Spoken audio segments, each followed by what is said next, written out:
السلام علیکم ورحمۃ اللہ وبرکاتہ۔ محترم ناظرین، اس سال اگر کوئی شخص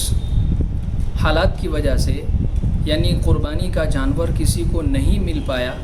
اور وہ قربانی نہیں کر سکا تو کیا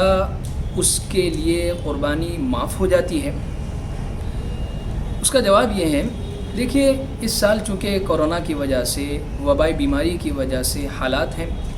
اور ہر سال جو قربانی کے جانور کی جو منڈیاں لگتی تھی، قربانی کے جانور جس تعداد میں باہر سے لوگ بیچنے کے لیے آتے تھے، لوگ خریدنے کے لیے آتے تھے،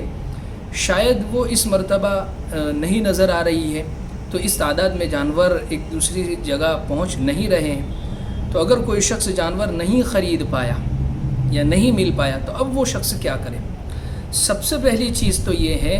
کہ جو شخص صاحب نصاب ہے، یعنی جس پر قربانی واجب ہے، اس کو چاہیے کہ وہ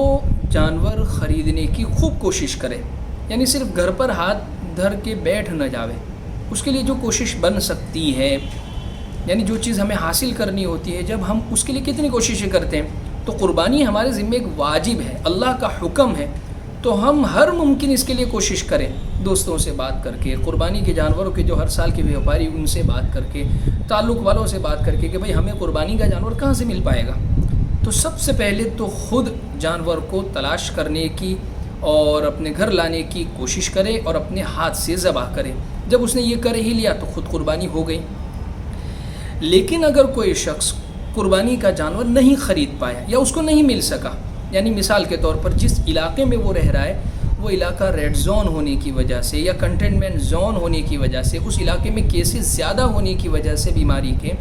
جانور کی منڈیاں نہیں لگی، لوگ باہر نہیں نکل پائے، لوگ اپنے گھروں کے اندر ہی ہے، لاک ڈاؤن وہاں پر ہے، تو اب ایسے صاحب نصاب لوگ کیا کریں؟ تو ان کو چاہیے اگر اپنے ہاتھ سے قربانی نہیں کر سکے تو کسی اور شہر کے اندر، کسی اور علاقے کے اندر جہاں ان کے رشتہ دار رہتے ہیں، ان کو کہہ کر اپنی قربانی کو کروا لیں۔ اس لیے کہ قربانی اپنے ہاتھ سے کرنا یہ بہتر ہے، البتہ ضروری نہیں ہے۔ اگر کسی کو نیابت، کسی کو نائب بنا دیا، کسی کو کہہ دیا کہ بھئی میری قربانی کر دو، تب بھی قربانی ادا ہو جائے گی۔ تو الغرض خود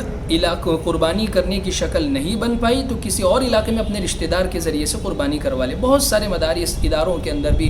اجتماعی قربانی کا نظم ہے، حصے والی قربانی کا نظم ہے، تو وہاں اپنے حصے لکھوا کر اور وہاں اپنی قربانی کی شرکت کروا کر وہاں اپنی قربانی کو کروا لے وے۔ یہ دوسری شکل۔ تیسری اور آخری شکل کہ اگر کوئی شخص قربانی کے دنوں میں قربانی نہیں کر پایا، نہ جانور خریدنے کی شکل بنی، نہ اس کو لکھوانے کا موقع ملا، نہ جانور کسی اور جگہ قربانی کروانے کا موقع ملا اور قربانی کے دن گزر گئے، تو اب ایسے شخص کو چاہیے کہ قربانی کے دن گزر جانے کے بعد قربانی کے جانور کی جتنی رقم بنتی ہے اتنا غریبوں میں صدقہ کر دیوے، یعنی قربانی کے جانور کی رقم کا صدقہ کر دیوے۔ تو اور آخری بات یہ ہے کہ اگر کسی شخص نے قربانی کا جانور بھی خرید لیا تھا لیکن قانونی مجبوری کی وجہ سے کوئی حالات ایسے پیدا ہو گئے کہ وہ جانور قربان نہیں کر سکا، اس جانور کی وہ قربانی نہیں کر سکا، اور وہ قربانی کے دن گزر جانے کے بعد بھی وہ قربانی کا جانور اس کے پاس باقی رہ گیا اور قربانی کے دن گزر گئے، تو اب ایسا شخص اس جانور کو کیا کرے؟ کیا قربانی کے دنوں کے بعد بھی اس جانور کو ذبح کر دے؟ نہیں،